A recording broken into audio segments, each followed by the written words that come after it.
Hello, this is Storybooks channel. New videos are posted every day. Subscribe and click the bell. There was no way they were going to meet. There was no chance. Their lives were like planets orbiting far apart in different orbits. Alex, a law student who had nothing to do at an expensive fashionable resort, was brought here by illness. Last winter he was depressed, and it came out of the blue. Yes, he studied for days and nights, sitting at the textbooks. Yes, he was in practice, where he saw such scum of the earth that God forbid he should meet them on a narrow path. And then one day he ran out of energy all at once. He lay with his back turned to the wall and stupidly looked at the geometric patterns of the carpet. He didn't want to eat, study, or even live. His mother and father were terribly worried. Alex was their only late son, a fictionally gentle, intelligent people. They never pressured the boy. If he was forbidden something, he understood perfectly well why. And all that could be allowed to him, allowed to get a dog, to bring home friends with a sleepover, to go with the class on a camping trip. He never heard from his father and mother no. It was the same with his choice of profession. Alex's mom worked as a people's assessor for a while. They're called nodding fields because they never challenge a judge's opinion or decision. But Mom had a girlhood crush on the judge, an attractive blue-eyed woman of about 45 years old. Mom admired people who, despite a difficult life, retain optimism and a cheerful disposition. Judge Nancy had been divorced a long time ago and was raising a deaf-mute daughter. Her husband left just because of the birth of such a sick daughter. Also a member of their family was a huge Maine Coon cat. Once there was a newspaper with a program on TV. And the cat took this paper as a special kind of invitation, meaning you can come here. The program was removed a long time ago, but we couldn't eradicate the cat's bad habit. They never turned on the TV. Nancy Helen's daughter lived in a special boarding school. She came home on weekends. Her mother was not going to marry anymore and gave all her strength to her work. In the first place, because she sincerely loved her work, and in the second place, she saved most of her earnings. She wanted to take Lena abroad for treatment. Surgery plus rehabilitation. Every day Nancy had to judge people who stole something or didn't share something or beat up or even killed. Most of all, she did not like the cases concerning the division of property, when people who had previously considered themselves relatives and were going to live together for the whole century began to fight over some closet or gold jewelry, and attacked each other with such fury that the civil case right there in the courtroom and threatened to turn into criminal. One time Alex went to pick up his mom too early. He had to wait for her. A young man named Parker was on trial.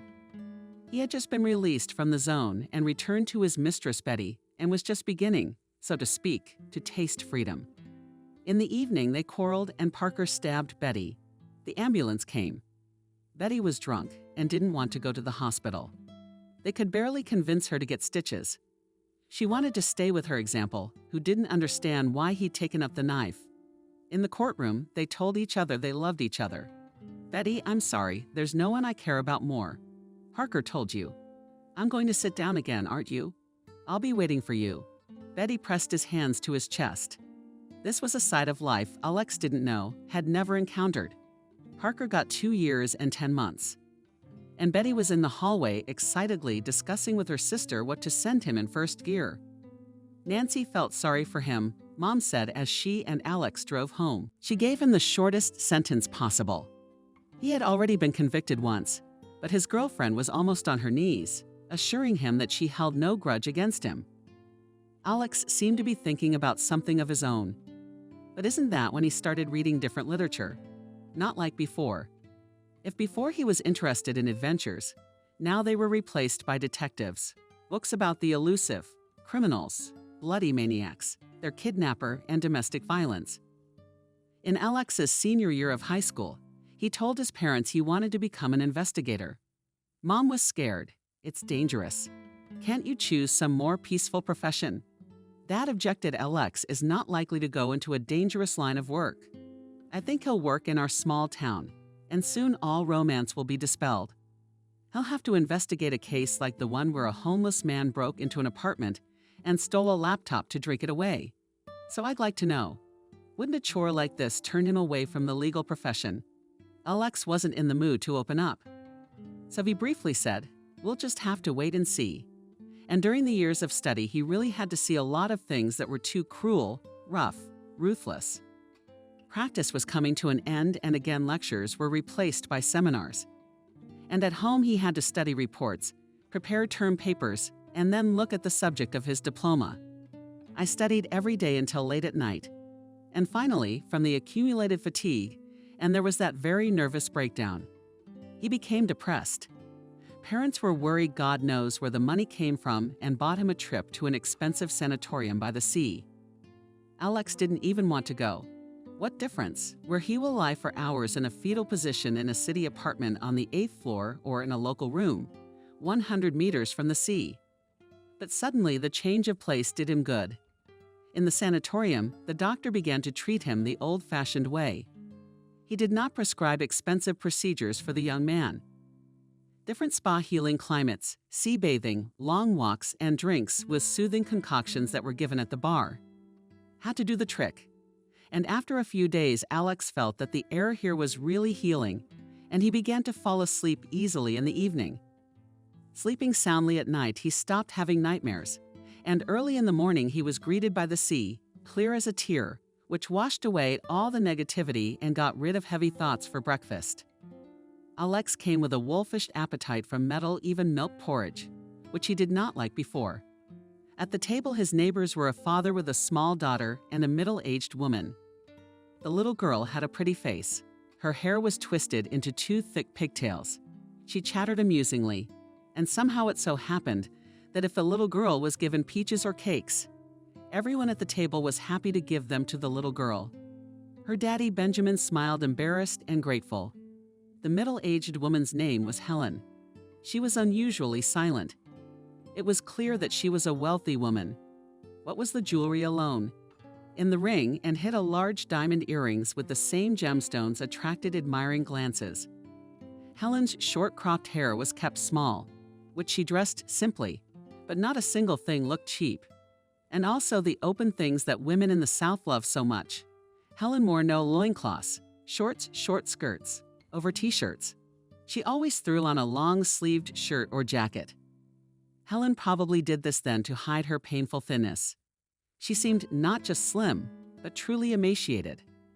Alex thought she must be on some fancy diet. Sometimes Helen sat down at the table, drank only a glass of tea, and left immediately.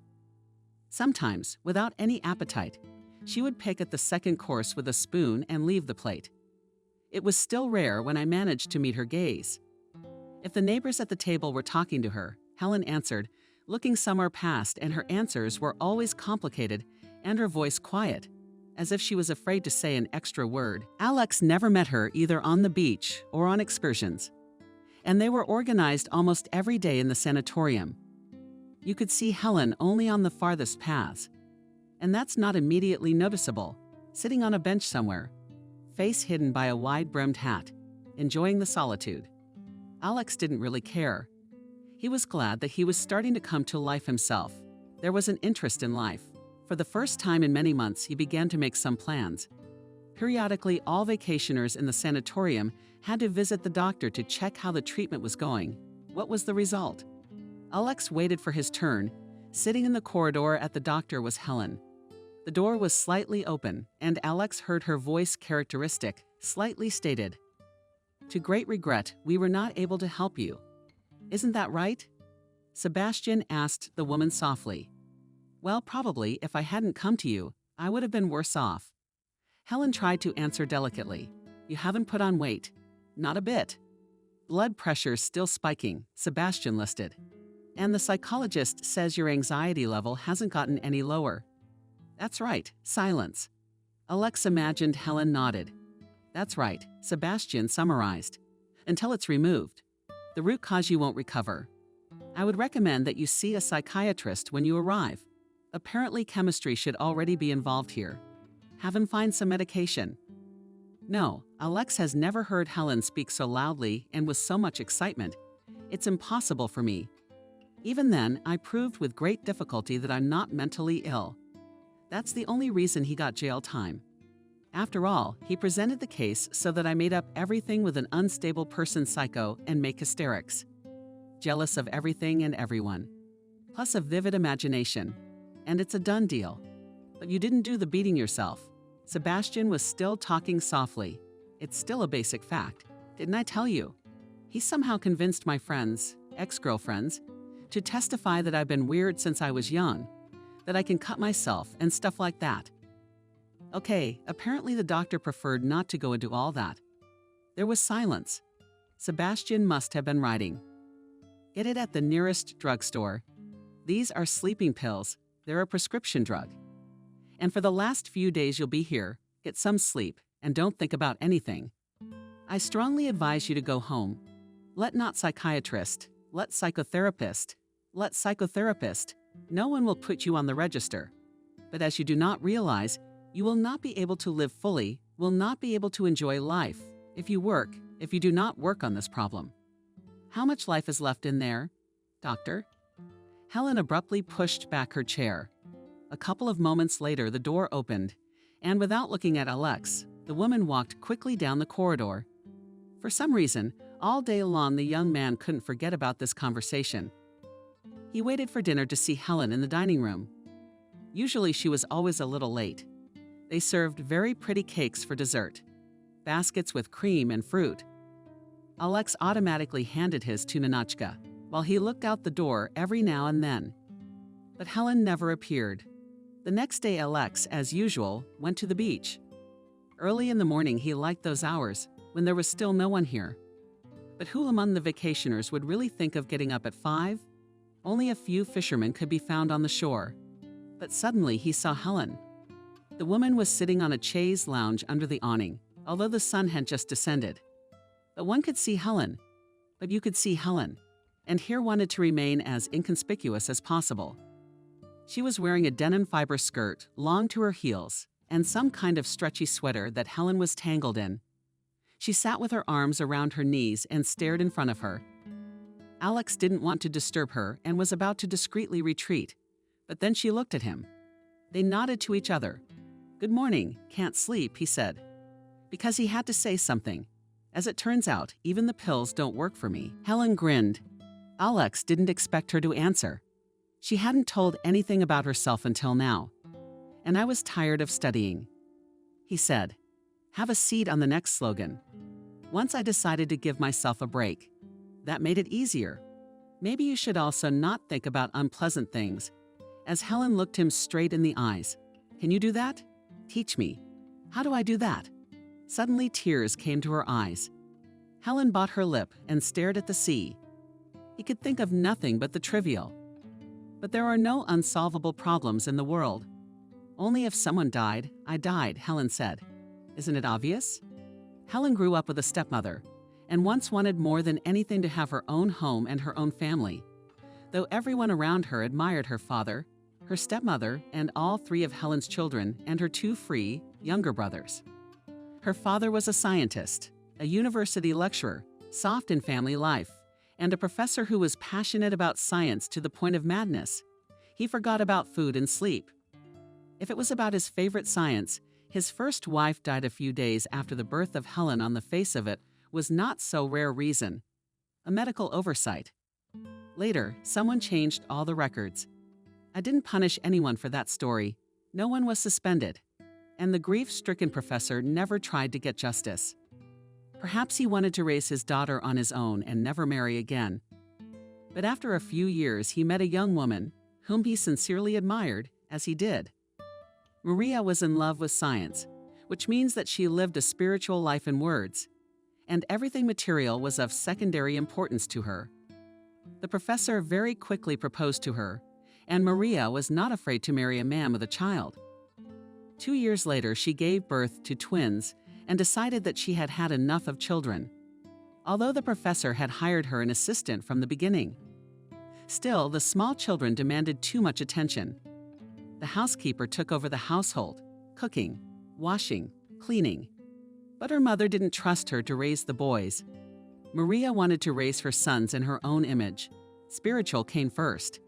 One couldn't put too much value on things. Not even the fact that the couple's child saw toys as living things. No discount was made. A few times a year, the mother would pack plush animals, cars, and the like into a large cardboard box and give it to a woman she knew. A poor woman with many children. And God forbid that the boys would regret something, of course. In exchange for the given toys were bought new dressed boys were also not worse than their peers. But since they were little, they knew not to dream about things. Fashionable backpack or in one ship, which itself will swim in the bathtub, grinds the water with a propeller.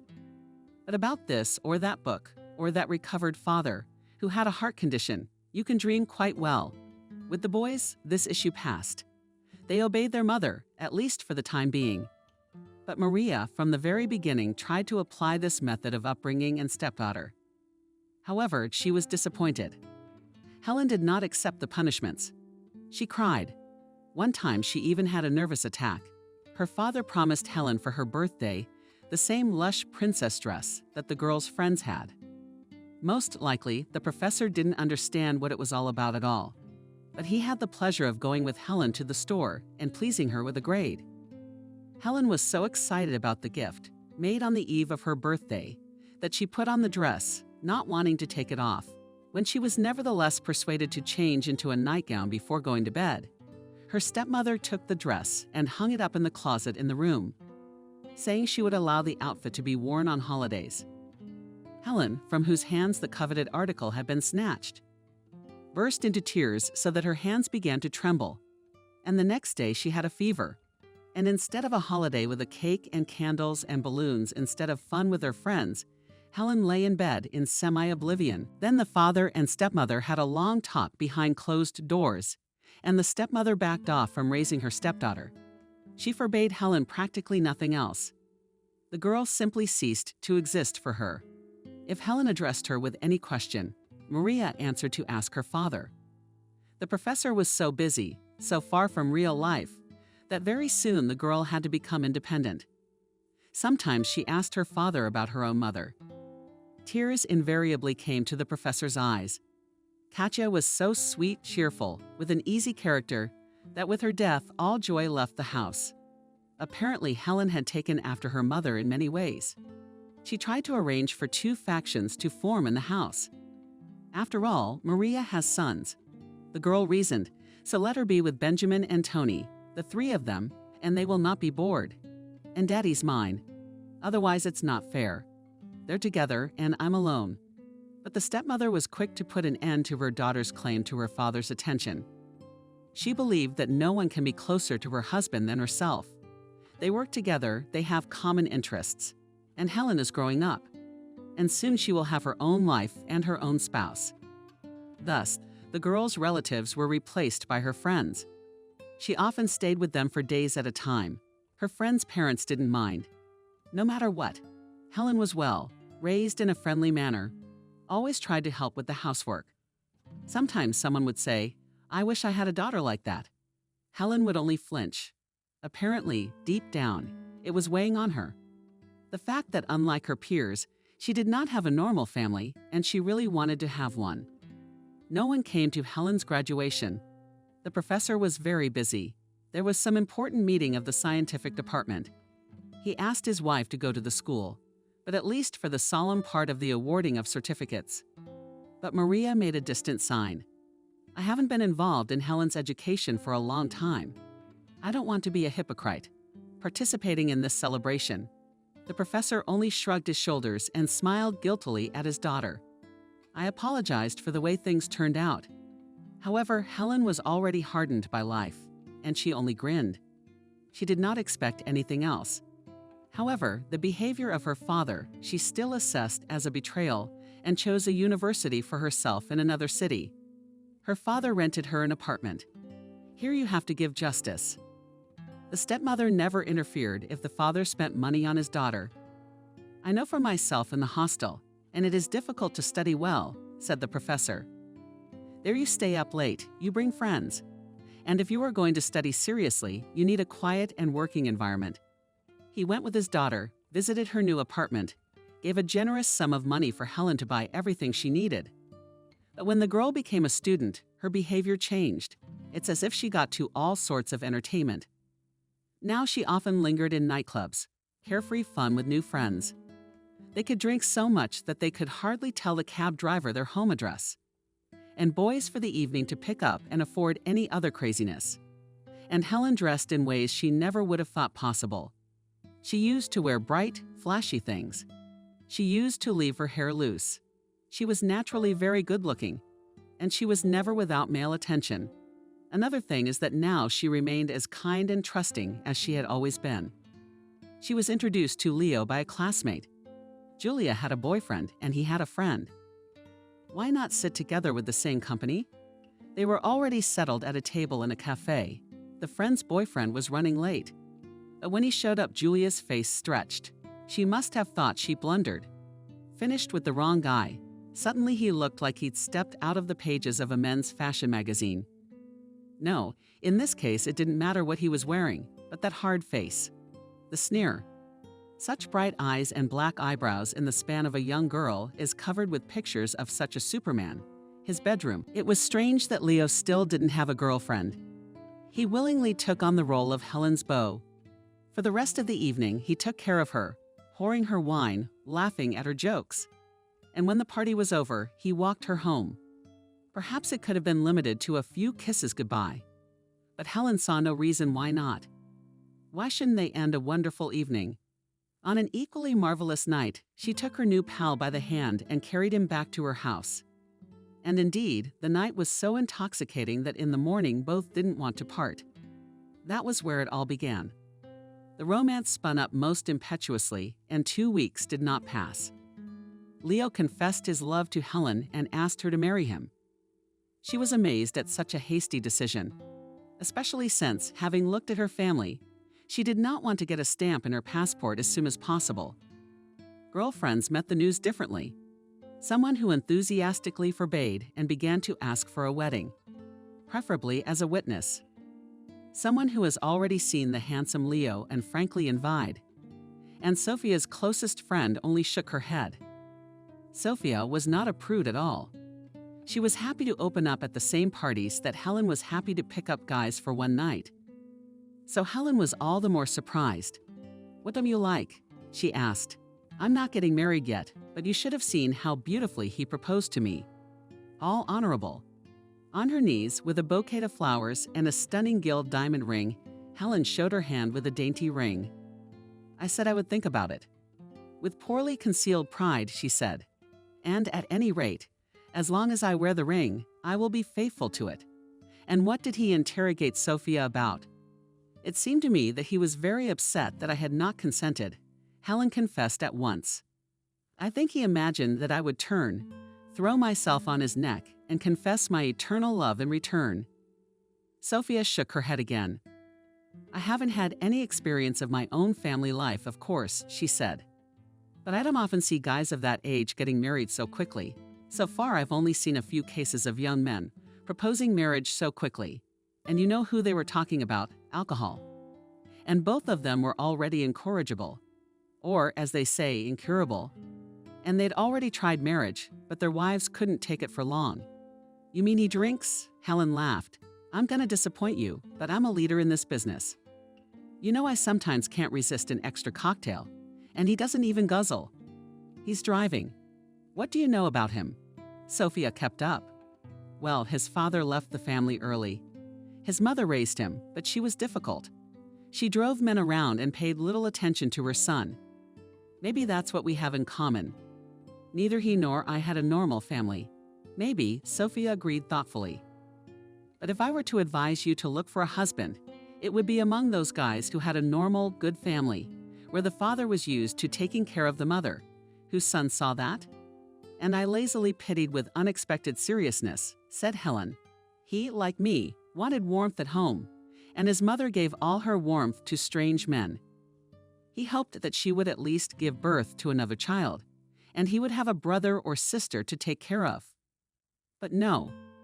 He grew up a lonely orphan with a living mother. But you're not going to run off and marry him right now, are you?"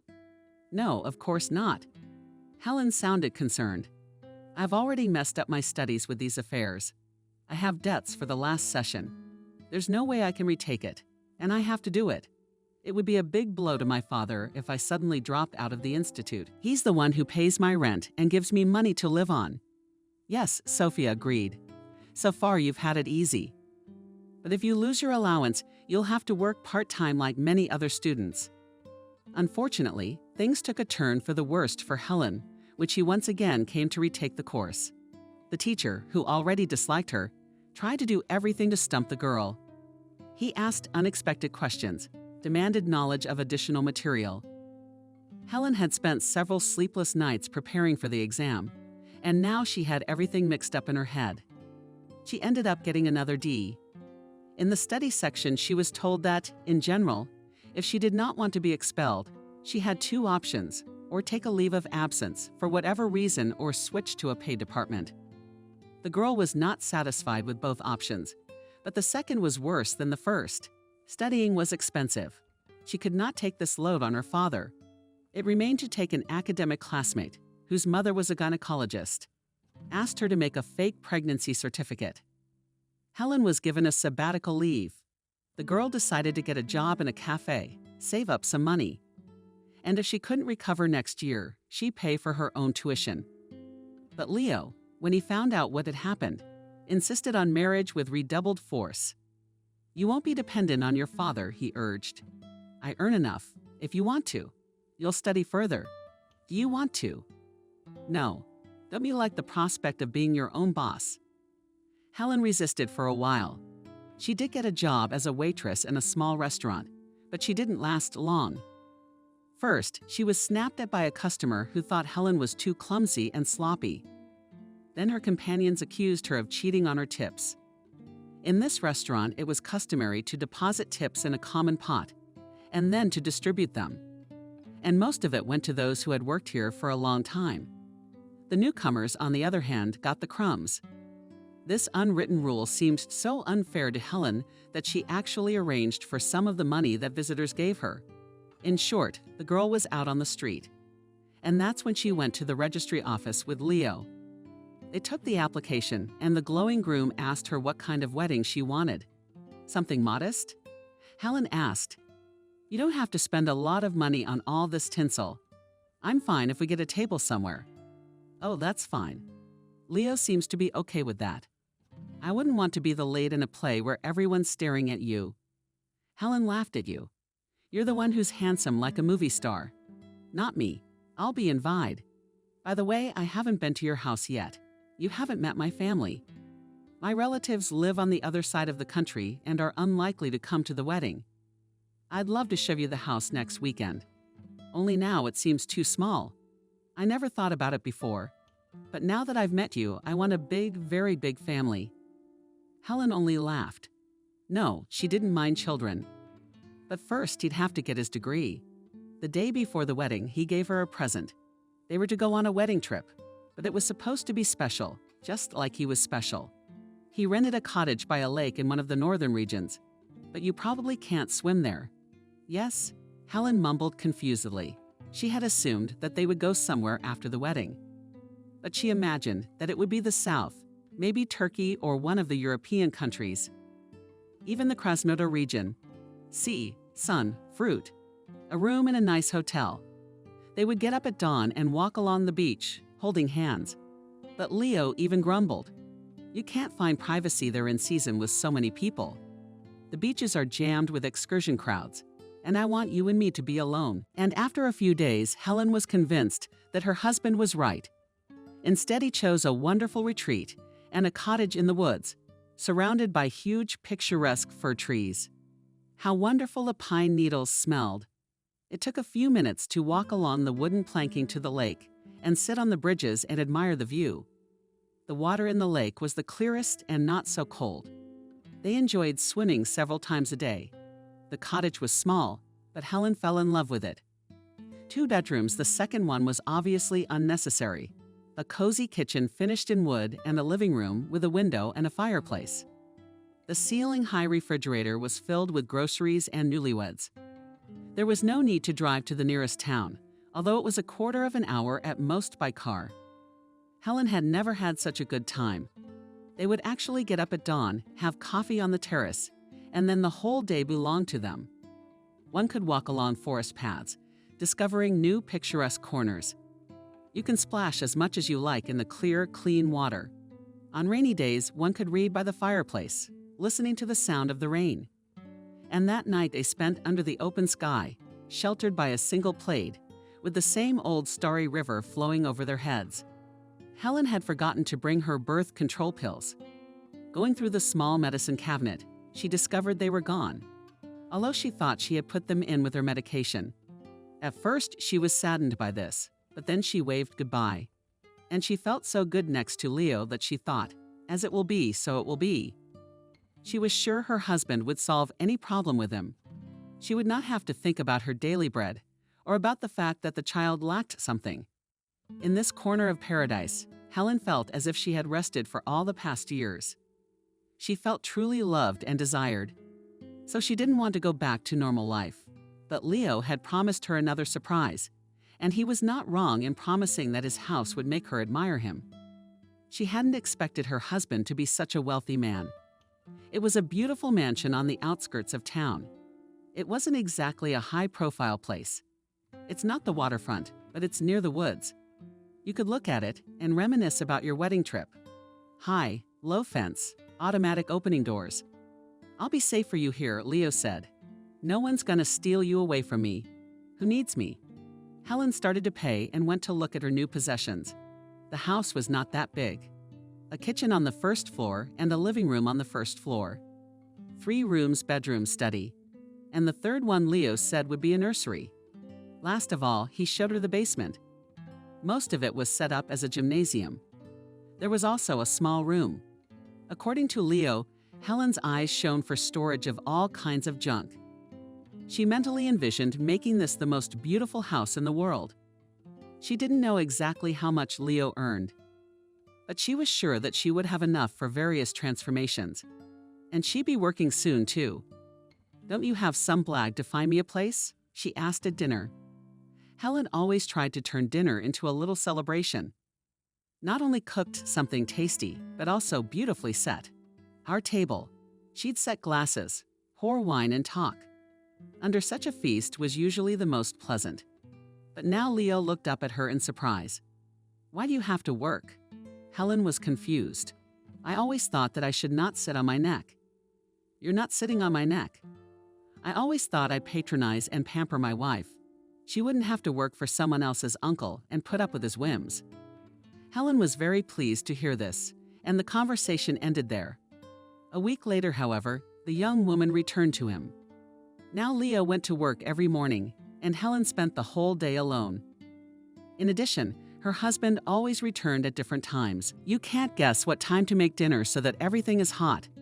"I'm thinking of getting a job," she said. She poured her husband coffee again and added, "Well, I'm here all day by myself. You're not going to watch TV or read all day long, are you? I should at least get my license. I could go to a friend's house or shopping. And if you were babysitting, you'd be bored too." Leo looked at her carefully. "But that's another matter." Helen even laughed. "My familiar girls say that the first time after childbirth, and so you go like a zombie with one single dream to sleep. So why should you get a job now and then go straight to maternity leave?"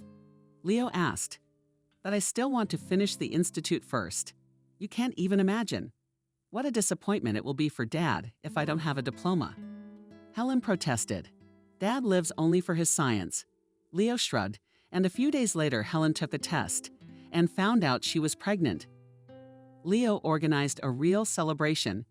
Helen wanted to invite Sophia, her closest friend, but he objected. "This is the most important moment in our family's life. We don't need outsiders." But there were flowers and very expensive champagne and ice cream. Helen's favorite sweet, which she preferred to cakes and pastries. Leo immediately said that she would be observed and give birth in a private clinic. No flow doctor who will behave from the beginning and up to the delivery. The most attentive attitude, separate room. Of course, Helen could not help but be grateful to her husband for such care. But privacy has already begun. A little burdensome for her. However, the doctor who brought her, Leo sent Helen to all sorts of examinations, and the results were not too pleased. "And you look healthier and stronger than you really are," but things aren't going so well. Something's threatening the baby. Is Helen scared? Not if you follow all the recommendations. The doctor said to stick to bed rest. At any moment, you could become dizzy, uncoordinated. You should be able to sit or lie down. I see. Leo, who was present during the examination, asked his wife affectionately, "So you can't leave the house, dear?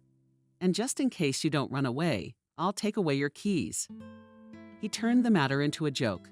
But soon Helen actually discovered that a set of keys was missing from her purse. "It's not funny," she said. "You're missing your husband for a long time. I might need something. It's not like I'm going to turn into a forge with no freedom. When the baby comes, everything will change." He promised her, and Helen had to accept it. Leo locked the gate securely when he left in the mornings. So Helen really felt like a prisoner trapped within four walls. But at least I can have visitors. She couldn't stand it. Leo raised his eyebrows. "Who do you want to see?" "At least Sophia. It's been forever since we've met." He thought for a few moments. "Okay, invite her over for the weekend when I'm home too." Sunday night went wonderfully. Sophia had brought good wine and some toys for the baby to grow up with, she joked. The couple gave her a tour of the house, and then all sat together on the rug in the living room, lapping light sweet wine and talking. The terms of the news had piled up. Helen, too, wanted to talk about her life, to complain about how much she missed her. But Leo was sitting next to her. It was kind of uncomfortable in front of him. If he'd gone somewhere, well, even for a quarter of an hour. But he wouldn't leave his girlfriends. True, he behaved with extraordinary gallantry and tried to charm Sophia. The only moment they had alone together was when Sophia asked to go to the bathroom. "I'll show you the bathroom." Helen jumped up. "How do you live?" Sophia asked. As she slept, nodded her hands.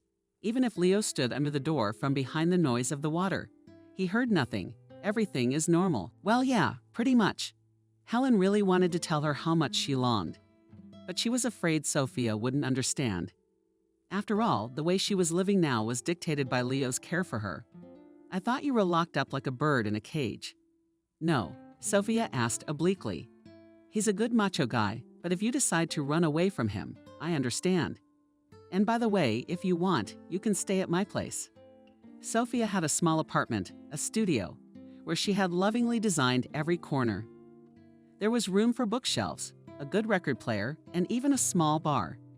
And the loggia Sophia spotted and arranged there a working office, combined with a greenhouse. But only a baby crib will not fit there. And yet Helen had tears in her eyes. Sophia, it turns out, understood her. "Thank you," she whispered. That same evening, when she went to bed, Helen asked her husband, "Can Sophia come to visit us more often? I have more fun with her. I won't have to ask to go anywhere." If she was hoping to take her husband away, she was wrong. "Your girlfriend will not come to our house again," Leo said. "Why not?" Helen was stunned. "You should have thought of bringing wine to a pregnant woman." "I hardly ever drink." Helen justified herself. "You don't need a glass, but I wouldn't let you have more. If she shows up next time without me, how do I know what she's carrying?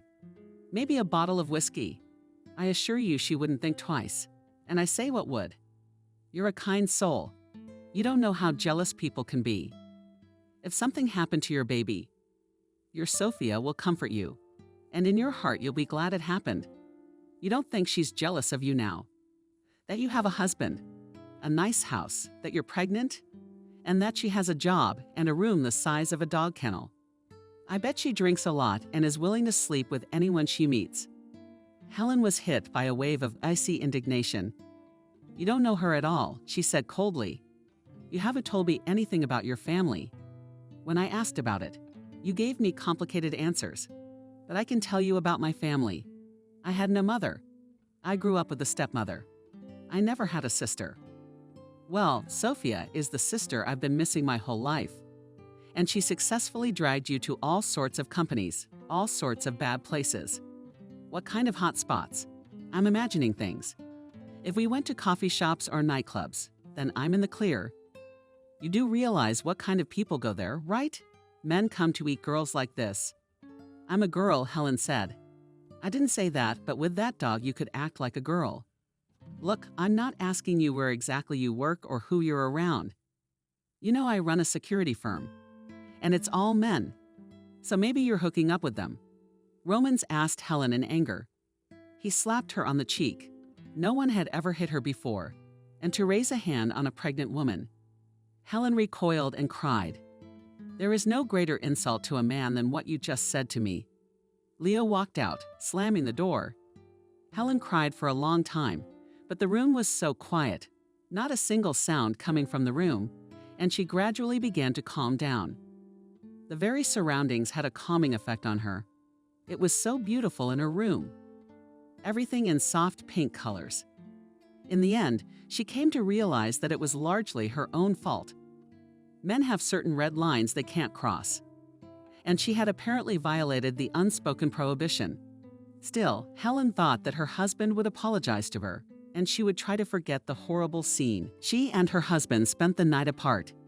Helen fell into an unexpectedly deep sleep after many tears. She woke up several times, and each time she checked to see if Leo was there. It seemed to her that he must be there. After all, loving people always understand if they have hurt someone else and try to earn forgiveness, even if they are not guilty. But Leo did not come. In the morning, Helen heard that her husband was going to work. She couldn't believe that he was going for nothing. Besides, she wanted to eat too. So she casually walked into the kitchen where he was finishing breakfast, poured herself a cup of coffee, and made a sandwich. "What should I buy today?" Leo asked, as if nothing was wrong. "Will you write a list?" She usually gave him a shopping list with her, except for the very first few days when she was nauseous. So it lay in a thumb drive. But now Helen opened her eyes in surprise. It was as if Leo had forgotten everything that had happened yesterday. "You hit me," she said, and I was surprised at him. It just couldn't have happened. "You had a bad dream. Don't you remember anything?" "No," I shook my head. "But if I upset you, I'm sorry. So what should I buy today?" Helen made a short list of groceries. When her husband left, she wanted to lounge on the couch with her phone, as usual. She was used to reading books from digital libraries lately, but she couldn't find her cell phone. In vain. She looked for it all over the room, checked the bathroom, looked in every nook and cranny in the living room and kitchen. There was no cell phone. She remembered that there was a landline in the house and decided to call her own cell phone from it. Then she would hear a familiar tune and find the missing cell phone. But it turned out that the landline phone was disconnected. That day, Helen was unusually bored. She didn't know what to do until her husband arrived. She had long since weaned herself off the television. Walking was only possible in the small garden. You can't go beyond the fence. The gate is locked. Shit, she can't even contact Sophia. If the cell phone is somehow lost, Sophia could buy a new one, and she would give her friend the money later. When Leo arrived in the evening, the first thing Helen asked him was if he knew where the phone was. Though in her heart she was sure he would answer no. All the more startled by his words. "You don't want the phone." "How's that?" She sat like that. "You'll be calling your friends, talking about your life to me. And I don't want anyone dragging my name around. Especially not dirty girls like Sophia. And you say you don't remember the scene last night." Helen summarized bitterly. "I'm afraid it will be exactly the same today. I don't know what you mean, but all that cell phone service and radiation. I don't think it's good for the baby." Helen laughed, but it sounded almost hysterical. "Look, this isn't the Stone Age, and everyone has a cell phone. I don't part with mine." And I know his voice was calm, like he was talking to a baby. "But it's not good for you. Look at you now, your nerves are shot. And I need to keep you safe from any anxiety. Give me the phone, and I'll calm down. I brought you something else." Leo went out and came back with a small flat box. "You say you mostly read books on the internet? I bought you an ebook, and at my request, they put 100 detectives and love stories in it. When you read it, everyone tells me I'll announce your library. But that's not what this is. Do you have a TV for the news? What else do you need? I need to be able to contact someone. You're out all day. What if something happens to me? Get sick? I'd have to call an ambulance to get you out of work. Now I won't leave you so long." Leo said affectionately, "I'll stop by in the middle of the day to see if you're all right." And he did visit her once or twice a day. He always came at different times, and he didn't stay long, sometimes only for a few minutes, to make sure everything was all right. Helen panted, wandering around the rooms. An e-book couldn't replace the internet for her. She realized that she had complained about loneliness for nothing before. She could sit on forums, chat in chat rooms. She could contact the same Sophia through social networks. Now she was deprived of all that. The books her husband had downloaded for her were cheap reading and couldn't occupy her thoughts. Does he really care about me that much? She asked herself, but it's really choking me. Hormones were probably affecting her too, because she didn't recognize herself. Every now and then she started crying like a hurt child and felt very unhappy. A few days later, Helen told her husband, "I can't go on like this. I'm leaving you." He was just finishing his lunch and gave a marvelous green pea. Leo raised his eyebrows in surprise. "Where are you going to go? Shouldn't you care?" She answered defiantly. "I understand," he said calmly. Now he spoke with more than just that tone. "You wanted to live with your Sophia until the divorce was finalized, and then have a baby, get a job, and get child support. I painted the right picture. So what? 1,000 women live like that?" Helen twitchy chin. "But you're not going to live like that. First of all, you're not going anywhere because you're carrying my baby, and I'm not going to give you the opportunity to steal it from me. I'm not going to steal." Helen realized for the first time that her husband might not just let her go. Just like that. "Will you be able to see him?" He shook his head. "I don't like it. But don't you realize what's made me unhappy? You're not yourself right now." Leo took his time and poured coffee for both of them. "Then when the baby comes, you'll think you're crazy for a while. It's okay, it'll get better. You'll see. But you can't stop me from leaving. You're a free man. But so am I. Are you sick now?" Leo tried to stroke his wife's arm, but she pulled her back. The sick are taken care of without asking for their consent. "I will leave," Helen said not so confidently. "No, you won't. But if you want to, you can try." When did Leo leave? Helen walked around the castle one more time and realized that her husband was right. Maybe a man trained and physically strong would be able to get out of here. But not a pregnant woman whose eyes darken every now and then and for whom physical effort is contraindicated. The wall is high and topped with metal peaks. She has no phone now. The gate is on an automatic lock. The house is set back from the other buildings, and there's no way that if she screams, anyone will hear her. And besides, it would be a lot easier for Leo to make her look crazy. Helen remembered an acquaintance who had an elderly mother. Emily would go to work in the mornings, and the old lady would open the window and scream that she was being murdered. Called her daughter for help. Her greatest fear was that her mother would fall out. So she finally put bars on the windows. The mother was sedated, but nothing worked. Her screams echoed down the street. Another thing, the neighbors were aware of what was going on and did not rush old ladies to help. Nevertheless, Helen tried to climb up to the attic. The roof of the house was flat, and part of it was a kind of observation platform. But Leo had made provision for that. The entrance to the attic was locked. The young woman cried once again. In her heart, she hoped that she would somehow find a way to escape and would be among her own people today. But it turned out that escape would have to be postponed until later. As a last resort, she would run away from the maternity hospital. Better yet, she'll tell everyone around her. The doctor, the nurses, the women in labor. That Leo turned the house into a prison. He's kept her imprisoned her entire pregnancy, and now needed to help her sneak out of the maternity ward with the baby. Helen didn't much care where she went. She could stay at Sophia's for a while. Cramped, but not too cramped. Then maybe she could find some work so that she could afford a nanny for the baby. At the very least, she'll move in with her father. He wouldn't kick her out of the house. Thoughts of her father brought her back to the institute, which Helen had forgotten all about. Her father still thinks she's studying, doesn't he? He sends her money for the apartment, and it is saved on her card. But Leo has the card too, as well as all family documents, passports, policies. He hid them all in the home safe under the pretext that Helen's absent-mindedness is not worth losing documents at the most inopportune moment. When we get to the maternity hospital, we'll find out that you left everything at home and can't remember where your passport is. That's when Leah was telling her all this. His words had sounded like a joke, but now Helen realized that she was the door behind which she was, figuratively speaking, locked. Another shift appeared. It would be okay if she could get away. Sophia will give her money for a cab, and her father won't ask for his own daughter's papers. If Leah won't give her passport back, Helen will recover it later. She'll say she lost it. In the meantime, maybe try another way to give up food. If she goes on a hunger strike, Leah will have to do what she wants. After all, he's so looking forward to this baby. He will not allow Helen to starve. It could be bad for the baby. And on this day, she didn't make dinner.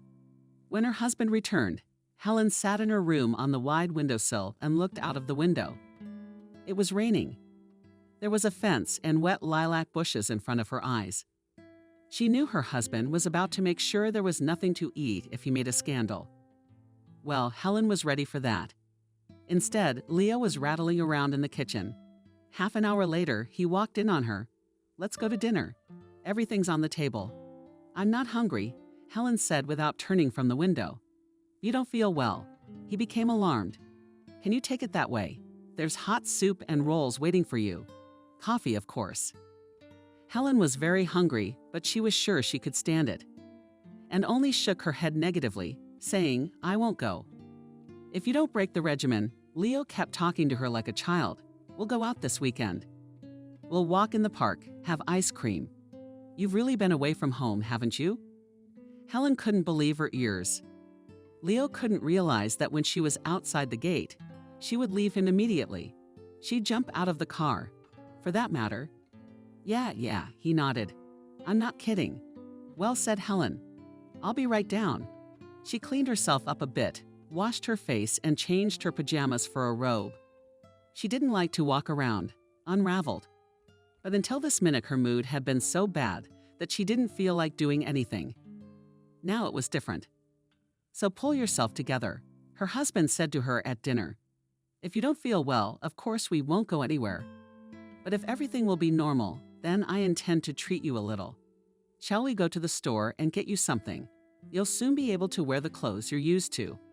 It was Monday, and all week Helen had behaved exemplarily. Now she had no doubt that she would be free before the deadline. She did the usual household chores, and at the same time her head was full of thoughts. If Sophia had guessed and come to her house when her husband was away, they could have talked over the fence. Maybe somehow a friend could give her the phone. But in any case, Sophia wouldn't refuse to take her in. Helen had no doubt about that. On Saturday morning, Helen looked at her husband, as if asking what their plans were for the day. "Unfortunately, I'm being called into work today," Leo said. "Getting my second cup of coffee. Do you remember what you promised me?" The young woman couldn't stand it. What did he pretend not to remember? But then he laughed. "Of course, I know how much you're looking forward to it. Let's go tomorrow right from the morning." It was rainy on Sunday, but Leo was not going to cancel the trip. First, he brought Helen to the country square. The rain had already stopped freezing, but there was not a single person in the alleys. The young woman was very disappointed at the circumstance.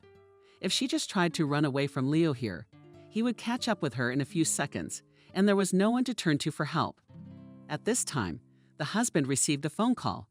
"There is a slight change of plans," he told Helen. "I have to be in the office now, but..." It dragged on interminably. "You can go shopping by yourself. I'll give you the card, if you don't mind." Helen could only nod. "I'll give you 2 hours. I'll call a cab, then I'll wait for you at home." Leo sat his wife down himself, pulled up his car, and gave the address Center City, the very street that was considered the center of big and small stores. Helen watched in the small mirror as her husband's figure moved away. "Change of plans," she told the cab driver. "As soon as the car rounded the corner, I'll stop by a friend's house first." If only she had ended up at Sophia's, she would have nothing more to fear. Helen didn't regret not bringing her things with her. Didn't care. She would get a job and be able to provide herself and the baby with the essentials. The main thing was to get out of this captivity. The cab driver shrugged his shoulders, saying he didn't care where he was taking her. And after a quarter of an hour, he stopped the car near the house where Sophia lived. Helen awkwardly got out of the cab. She had lost the gracefulness of her movements since the onset of her pregnancy. She still had to climb to the third floor, and her heart was racing like a hare's. There was a slight odor of Wendy's in the stairwell, and Helen was overcome with nostalgia. It had always smelled like this in here. Sophia's neighbor old lady, Wendy, had a great deal of respect for it, and put it generously in all the closets and commands. Helen pressed the bell button, imagining that in a few seconds her friend would open the door for her, and they would throw themselves around each other's necks. But no one rushed to open it. In vain, Helen called again and again with a falling heart. The young woman realized that her friend was not at home. She must have gone to the store somewhere. But she would wait for Sophia. There was no other way out. Helen lost the bag and sank down on the steps. When she heard the front door open, she was alarmed. It could have been Sophia. A few moments later, she couldn't believe her eyes. Leah was coming up the stairs. "How did you find me?" she asked, barely audibly. "Honey, it was a test, and you didn't pass it. I had no doubt you would escape, though. And of course, I had no trouble guessing where. There's nowhere else to go. If you were smart, you'd get in a cab and go to your father's. But you're a poor, naive fool. Don't call Sophia. She's on vacation in the South, and I'm sure she's perfectly happy and doesn't think about you. And you knew she was away." Helen asked with just her lips. "Of course I knew. Otherwise, I wouldn't have offered you that walk. What kind of a bitch are you?" "Now let's go home," calmly, Leo continued. Not long before, Helen was contemplating when she would go into labor, whether it would be possible to keep from screaming, to shout in front of everyone. It seemed very embarrassing to her, but now she was exactly screaming help. Leo squeezed her hand tightly. "You want me to call the psychiatric team? I have a friend who works there. He's aware of the problem and will come faster than the police. If you expect her to be called by the neighbors, a psychiatrist will tell the cops you have a diagnosis, and a caring husband will drive you. So I suggest you don't embarrass yourself and make yourself look crazy in front of a lot of other people." With her head down, Helen followed her husband. The tide of emotions was too strong. She felt sick, barely able to stand on her feet. Leo's car was parked in the driveway. He loaded his wife into the back seat like a thing in a mirror. Helen saw his grin. She closed her eyes and didn't open them the whole way. She really felt no longer a human being as a person as before, but an object, belonging to a master. Helen had become depressed. Not only did she not do household chores, but she would not leave her room, lying all day long, turning her back to the wall and keeping silent when she had to get up to go to the restroom. She felt herself weakening quickly, and it was a pleasant sensation. Helen wanted to sink into oblivion as soon as possible and leave this world that way. And the last thing she wanted was for Leo to disturb her and talk to her. The day came when he came and put a chair next to her bed and sat down. "It won't go on like this," he said. "If you don't eat, you won't last long." Helen twitched and, without turning around, made it clear that she didn't care. "Now you're definitely mentally ill," Leo continued. "And if you don't do something about it, you're not going to get better." "Let me go," Helen said. "Come with me." She got out of bed, listless, like a marionette. She no longer believed her husband. Leo held her hand tightly as they went down the stairs and then down another one to the basement. Helen wondered if she had the strength to make it upstairs. After all, and this was indifferent to her, what did it matter where she lay? Might as well be on the floor in the hall. In the basement, Leo opened the very door that was usually closed, for which his old things were kept, as he had said. Now Helen saw that the room was completely empty. A cage. Now her husband held Helen by both hands and spoke to her like a child. "If you behave as you do now, I won't be able to leave you alone. You understand? In your condition, you could hurt yourself. There's plenty of opportunity for that up there in the house. And I can't let anything happen to you and the baby. You keep going. You'll be seen by a psychiatrist friend of mine, prescribed pills, and you'll live here with all the furniture. Mattress, night potty is fine. You had this torture chamber specially set up?" she asked. "No," I shrugged. "It's not uncommon for mansions to have a secret room like this to hide in. If there's a break-in, a robbery, or some other emergency. This time it's my emergency. You're the one who wants to be medicated, so you'll lie there like a vegetable. Why do you need all this? Helen didn't realize she was going to ask that question herself. Neither did Leo expect it. He was silent for a few moments. Because you're mine, he finally said, when you and I got married, you're the only one I belong to. I've never thought of leaving you or changing you, but you're always tearing yourself apart. But I won't let you go. You promised, Leo. But 1 million people get divorced.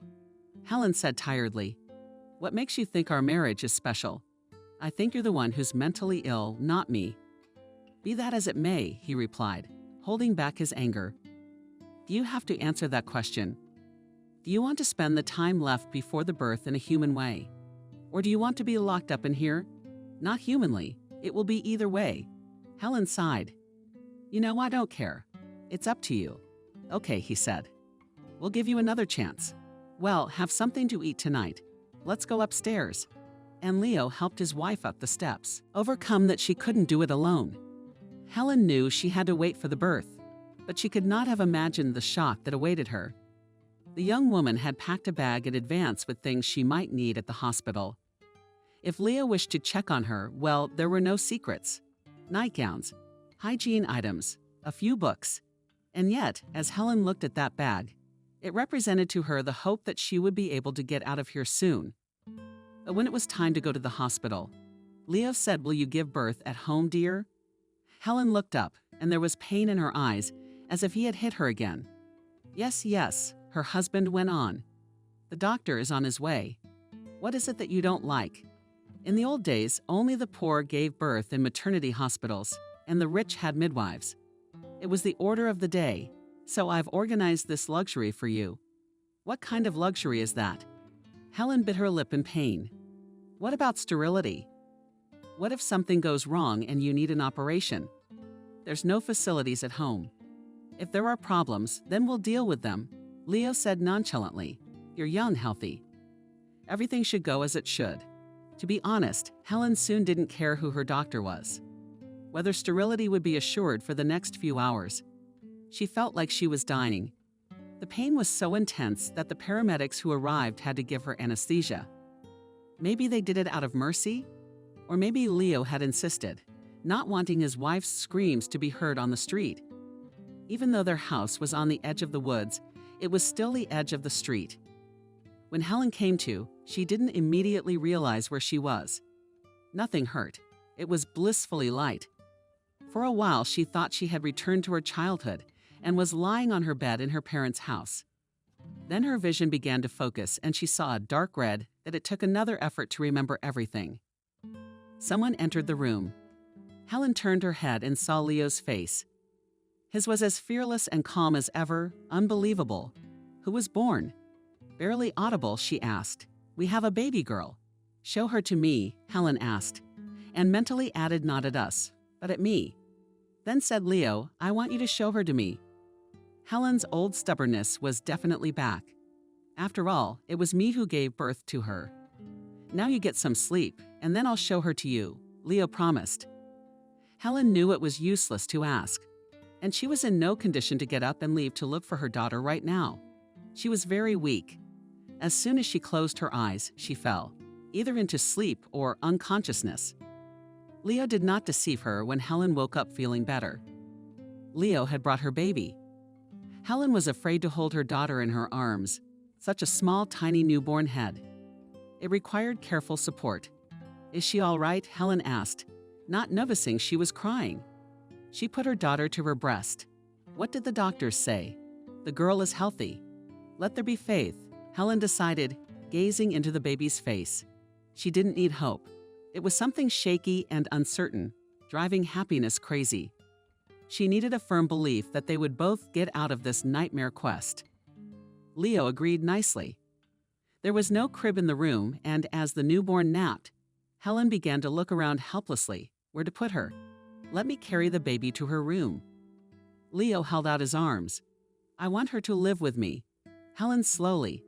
Okay, tomorrow we'll move the crib in here and move everything around. But you need to sleep well tonight so you won't be woken up by baby cries. You need to rest.